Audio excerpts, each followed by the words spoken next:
Tonight on Business Live, Information Minister Kojo Nkrumah backs calls for a review of the benchmark value on import duties, but with improved local production. He joins us live for a conversation on this matter. Also, local government, Office of Local Government Service partners U.S. fintech company for a common tax collection platform as it emerges that tax loopholes cost MMDAs 5.6 million cedis each year. For the partnership is based on the fact that it is clear from the president, from the Ministry of Finance, from the Ministry of Local Government, all over, that assemblies are not doing too well when it comes to internal revenue mobilization. Plus, demand for local rice shoots up as rice millers and producers urge governments to design policies to sustain consumption of Ghanaian rice. We'll hear from the Rice Millers and Producers Association on this matter. We have all these and more coming shortly. To stay with us.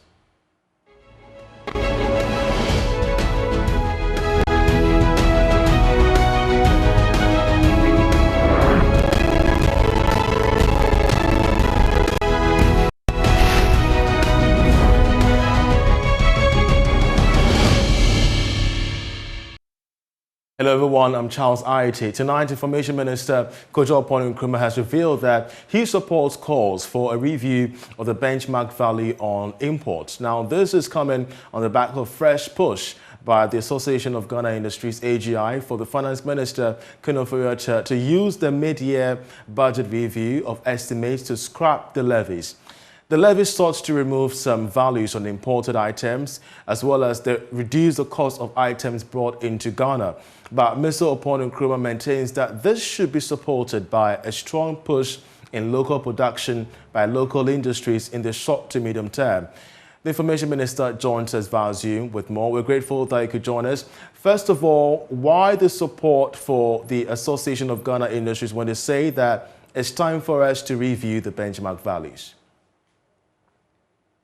Well, Charles, thank you. I think the Akufo-Addo administration itself has expressed its desire to reverse the discount of the benchmark values. This is because we believe that it is better to stimulate local production of Ghanaian industry than to be importing. However, that has come against some opposition, particularly from traders or importers who argue that if you reverse the discount of benchmark values, it will make the cost of imports higher, and therefore products on the Ghanaian market will be more expensive. My position as a member of parliament, my position as a member of the administration is that we should all support the reversal of the discounts so that it is not cheaper to import goods. It will actually be more expensive to import. But if it is only more expensive and you don't have local substitutes that are equal in quality and are even cheaper, then the end effect is that you're going to flood the market with more expensive products. And that is why in joining the proposition that the benchmark value should be reversed, the discount of the benchmark value should be reversed, I further make the argument that it should be done at the same time while we are pushing a lot of initiatives to support local production, which meets the same quality and sometimes is even more affordable. That way, you achieve the objective of cutting imports and rather producing more domestically, but you also ensure that there is enough capacity to produce locally and at affordable prices. One of your stories you'll be dealing with is by rice producers who are asking government to do more to stimulate consumption. How do you stimulate consumption if you're allowing cheaper imports on the Ghanaian market? Obviously, people will go for the cheaper imports. And so we've got to take these bold decisions that say that we are going to pay more attention to local production, but we are going to not just sit back and allow go to their normal price discounts. We're going to shore up local production so that we don't have challenges on the market, especially in these times of high cost of living. And indeed, as you're shoring up local production and increasing the cost of importing, this could take time. And you rightly stated in your analysis that even when you are reviewing the benchmark value, you should also have to look at the feasibility of factories, local factories in the country. So it begs the question, to what timeline are we looking at from government's perspective to roll out this particular, possibility? So two things. After introducing the idea in the 2022 economic policy statement that was submitted to Parliament, we reached a middle ground between importers and local producers, between GUTA and AGI, and decided to calibrate or to face the reversals. What is left with is some more aggressive push to support local industry to produce at the same time that you are reducing the import potential. So to answer your question specifically, in the very short term, right here and now, if you just remove all the discounts, the end effect is that you're going to increase prices on the market because local producers may not have the full capacity. But in the medium term, within the next 2 to 3 years, if we have a very aggressive program that ensures that while we are taking away the discounts on the benchmark values, while we are taking away the discounts on the duties, we are also shoring up local production deliberately by supporting local substituting producers to produce quality and affordable products. Then you can be sure that in the next maybe about 3 to 5 years, you can be fully at that level. You would have brought down the local imports potential, but you'd have also shored up the local production without pushing prices up. So if everything goes equally, per your analysis, the benchmark values should be scrapped off in the next 2 to 3 years when local production has reached its peak, if I get you on that particular analysis. That would be my personal submission. Yes, you can have a program that over the next 2 years or so, 2 to 3 years, gets all of these benchmark values that have been discounted removed. People will have to pay the full price of products that are imported, but at the same time, you would then ensure that local production is shored up so that there's quality and affordable substitute on the Ghanaian market. That will create a lot more jobs for our people, a lot more income for our people, and they can work to improve their own quality of lives. So therefore, can we deduce that there won't be any such argument or introductions as a benchmark, value review and the mid-year budget review? No, you can't make that deduction. I've been explaining earlier that these are my views. The views also tie in with the administration's initial economic policy proposal to Parliament. But after we put it before Parliament, you recall there was a big debate between GUTA and AGI, and we had to come to a middle ground between the two. I'm personally supporting the AGI position that, listen, we have to be bold and keep going, maybe over a 2-3 year period to get this fully removed. But at the same time, we should not just sit back and say we are just taking off the discount. We should work more aggressively with AGI directly to ensure that they can show up local production, quality, affordable substitutes, even as we take away these discounted benchmark values. Great. How are things shaping up, for the mid-year review next Monday in terms of preparations and additions, subtractions? How are things shaping up? I think it's going to be in about 2 major parts. First, the minister responsible for fiscal policy will update us on what the hard numbers are. Some of those numbers have been published already by the Bank of Ghana and the Finance Ministry, but he will give us the latest updates, maybe up till about March or up till about June, on where, in particular, the fiscal position of the country is. Debt, revenue, expenditure, financing, targets against actuals, and all of that. Then on the second side, you would want to hear about the economic policies. Do we want to change some of the economic policies we came to the table with at the beginning of the year, or let's say in 2021 November when we're putting the budget there? Especially because after those economic policies were introduced in November and approved, we've had exogenous factors that have hit the Ghanaian economy, and we're all talking about the cost of living crisis, etc.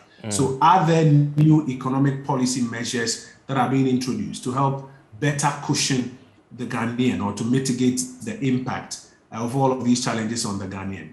More importantly, what are the measures that are aimed at growing the real sector so that the economy can expand and more people can find jobs and incomes and, feel better?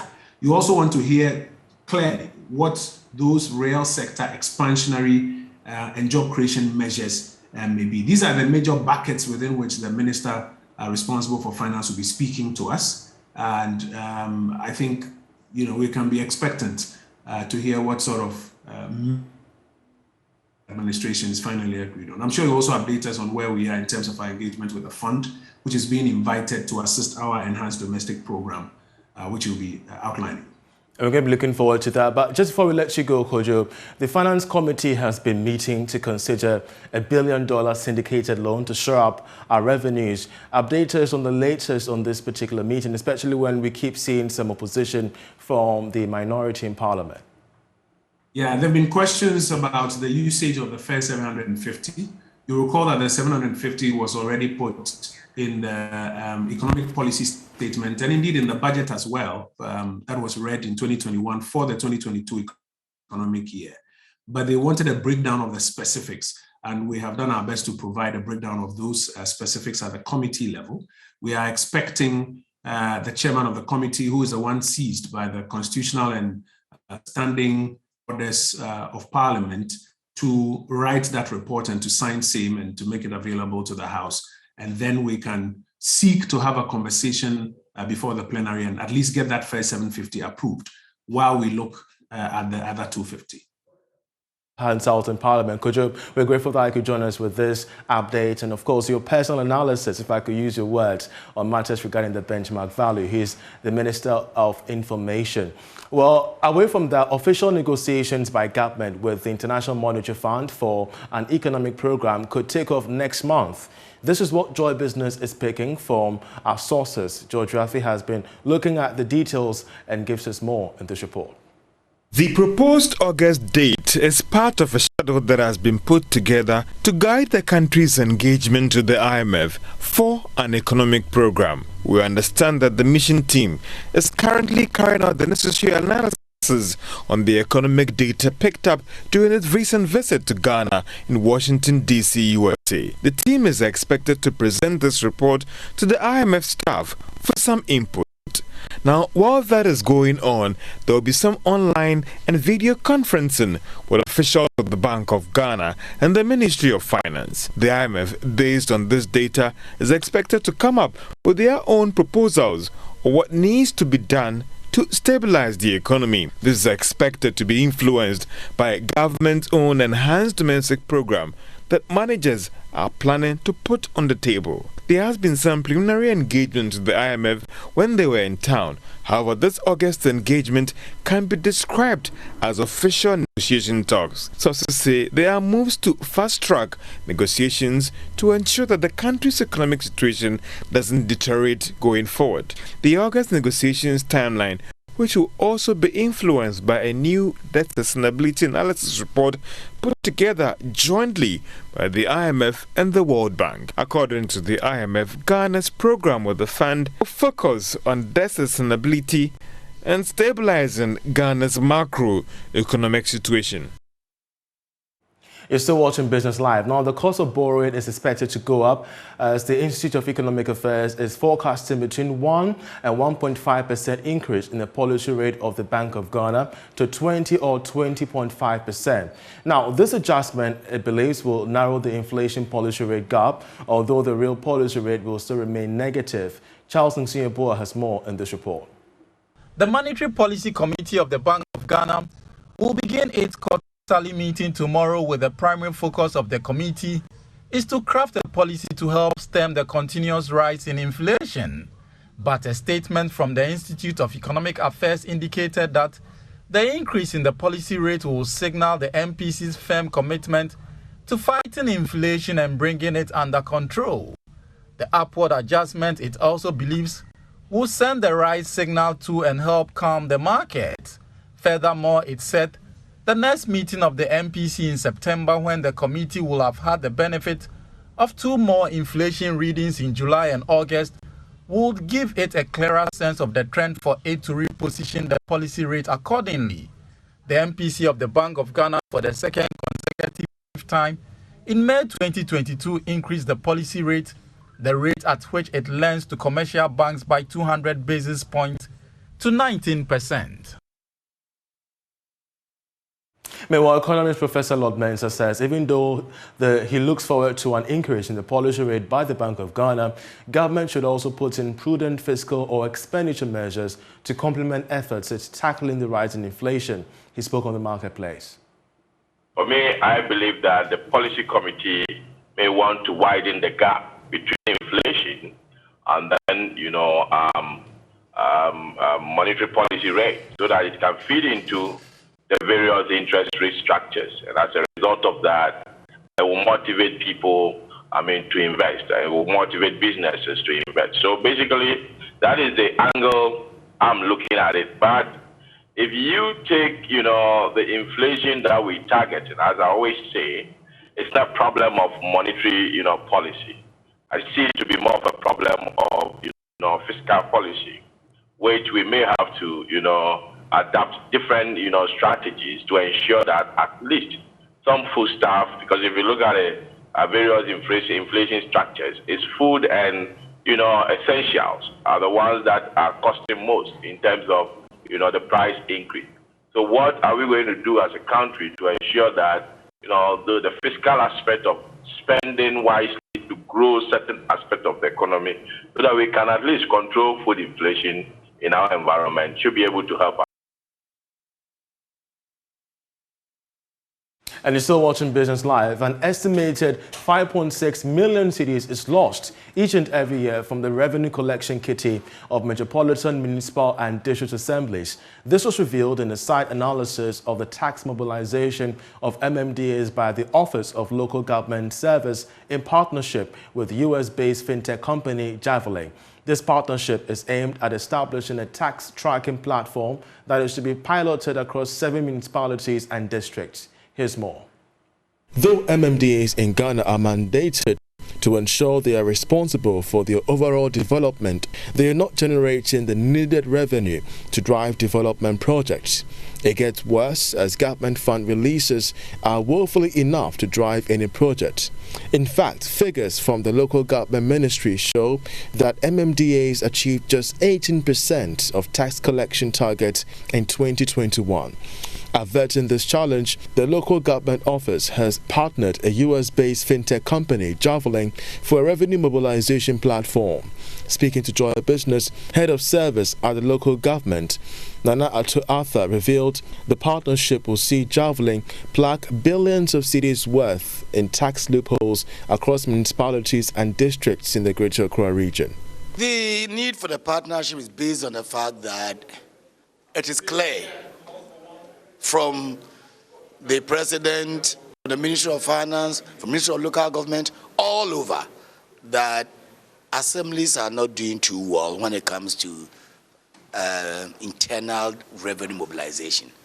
As a result, we think that there are areas, except the property rate collection that we are looking at it from another, source, there are other revenue sources.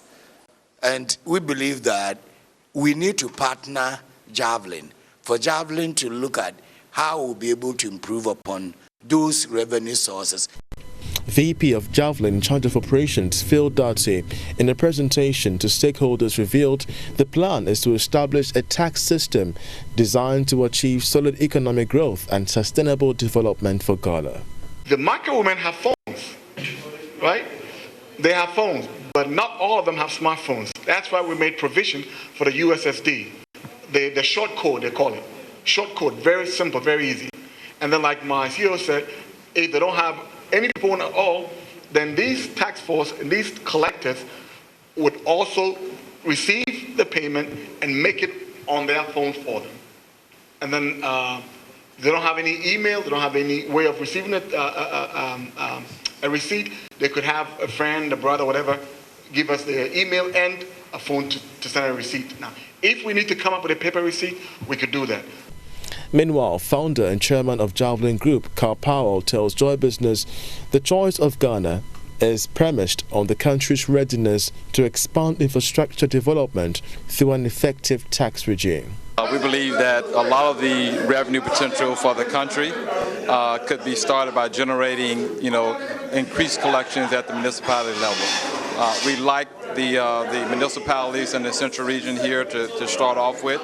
We think there's tremendous opportunity for collections, and we believe that over a very short period of time, we'll be able to provide additional funding for the municipalities to do economic development in their areas. About 7 MMDAs have been selected for the pilot phase of the revenue mobilization program. They include the Accra and Tema Metropolitan Assemblies, Ges South, Ayawaso West, and the Kotopon municipalities. This is Business Live. Still to come, demand for local rice shoots up as rice millers and producers urge government to design policies to sustain consumption of Ghanaian rice. We'll hear from the Rice Millers and Producers Association after this break. Stay with us.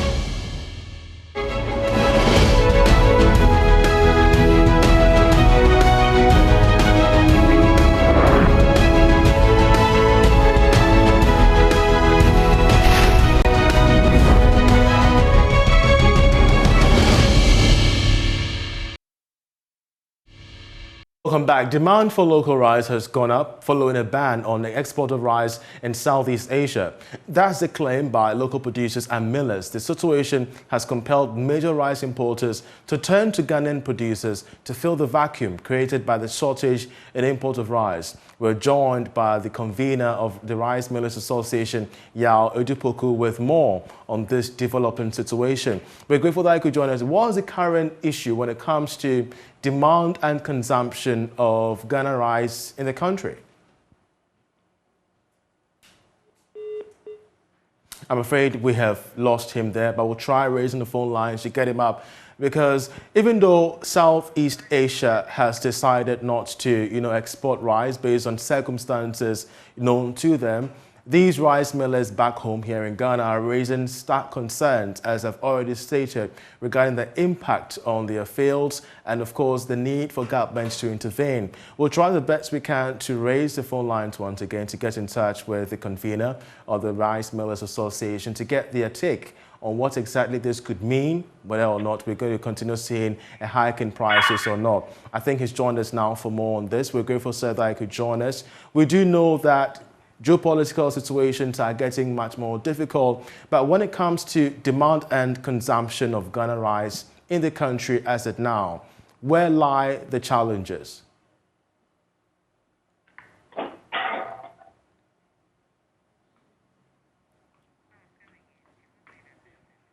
If you could hear me, Mr. Dupoku, of course, we do know that your association has raised key concerns regarding the halt in the export of rice from Southeast Asia, prepping up a huge demand for Ghana rice back home. But you guys are facing challenges to meet demand. Walk us through some of the challenges that you're being faced with.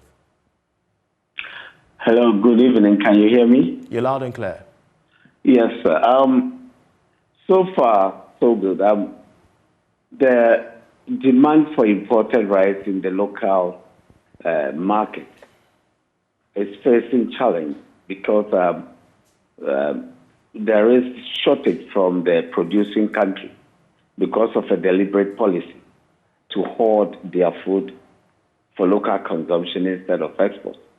And so it has made the major distributors to turn inward looking at the local rice scene. And that has been a blessing to the farmer and to the processor. We are yet to reap the benefit of it, but we think we are getting there. In terms of getting there, walk us through the deficit. How can rice millers here in Ghana meet this particular demand? And if you cannot, walk us through the challenges you're facing. The point is that Ghana is producing about 1 million metric tons of paddy, which translates to milled rice about 500, 600,000 metric tons. We are able to bring to the market nearly 300,000 metric tons. The rest is for the import. They fill in the gap, not because we don't have the capacity to produce by the farmers. The farmers do have, but we don't have enough mills in the system. Something I think the government is trying to address, but it's not enough. And so there is this huge gap between the local rice and the import rice. on the consumer table. This is what is making it a bit difficult for the local rice to gain prominence in the market. Okay, we're grateful and we shall keep an eye on this development, especially when it could have an impact going forward on food security ahead of, the end of this year. Yaoduko Puku, we're grateful that I could join as convener of Rice Millers Association there.